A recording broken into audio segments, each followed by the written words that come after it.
Hey, I'm Jeff. And I'm Phil, and we're the Cocktail Dudes. Today we're making the Brandy Crusta. Ah, such a great drink. Classic cocktail. Yes. And in the true sense of the word, right? In Yeah. that this changed things. It did. I mean, this was from back when they were riding horses everywhere. Yes. You took a bath once a month. If you were lucky. If you were lucky. There's dust everywhere. Yeah. This was developed in the 1850s. Joe Santini in New Orleans, right? At his City Exchange bar.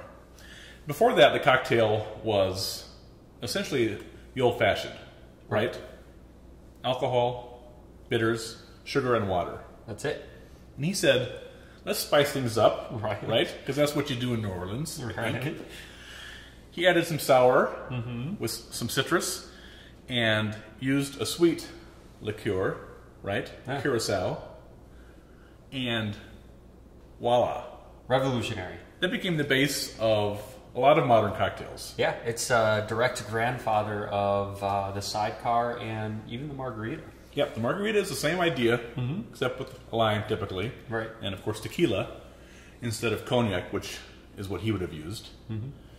But you can use brandy, or, you know, a brandy that's not from the cognac region. Right. Bourbon, rye. When the phylloxera epidemic devastated the cognac region, then people switched over to rye. Oh yeah, of course. In the South, I'm sure they're using rye and bourbon. And... Of course. All right, let's make this thing. Yeah, let's make it.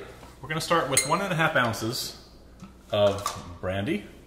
We're using cognac. And I like this, the main reason I like this cocktail, one of the reasons, is because it's like you're drinking history. Right. Right? Because like you said, you're sitting there, haven't showered in a month. Of course, you didn't shower back then, you just took a bath. Right. And you're sitting by somebody who's probably has never showered. I don't know, probably not. And it's not like in the movies where everybody's got the pearly white teeth. I mean, Yeah. that's not realistic to that time. I think if you had your full complement of teeth, you would have been like unusual. Right, exactly. 1/2 ounce of orange curacao. You can use any type of orange liqueur like Cointreau, any sort of triple sec. Now, sometime before the 1930s, people started adding Maraschino Liqueur to this. Originally, it was not in his recipe, but we like it in a small amount. Yeah, just a splash. Because it kind of fills out the cocktail a bit. Exactly. So we use anywhere between a splash and a 1/4 ounce. We're going to use a 1/4 ounce today.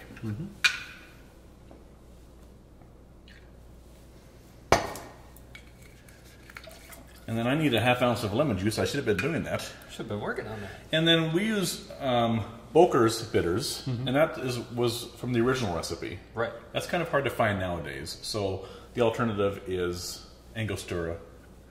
You can use orange bitters too. Boker's is a little more soury bitter, as opposed to the Angostura, which is more kind of cardamom-y and clovey. We're just gonna one Yeah, dash. just of one that. dash.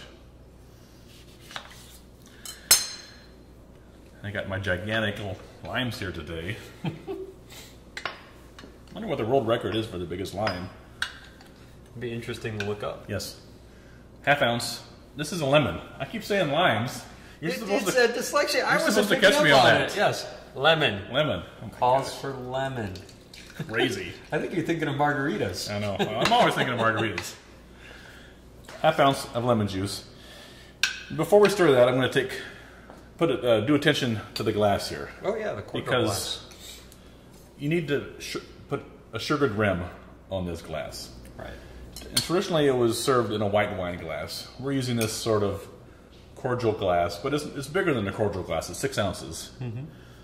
And now the Crusta name came either from the, and this is integral to this drink, is that you get the crusted sugar on the rim of the glass. And that could be where the name of that came from, but you also garnish it with a lemon skin, like kind of like a shell, and that's also where the name could have came from. So that's kind of lost to history.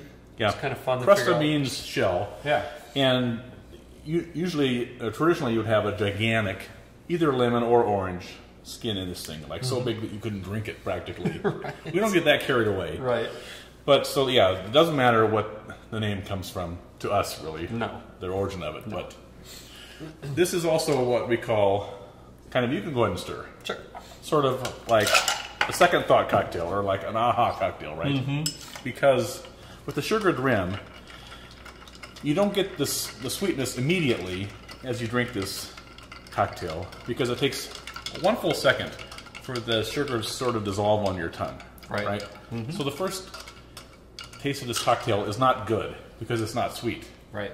And as you're getting ready to gripe and like swear at the bartender, it's like, oh, that's darn pretty good, because the sugar has dissolved and kind of combined with the grossness of the cocktail, right? Right. Because it's very citrusy, and it's not very pleasant in today's tastes without that sweetness. All right.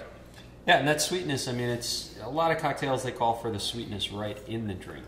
And I like the uniqueness of this because it does add that kind of different way of adding the sweetness. Yeah, like at Cosmo, you would have this sugar syrup in there. And this is Cosmo is another cocktail that you could trace all the way back to this puppy. I'm telling you, it started it all. Yeah.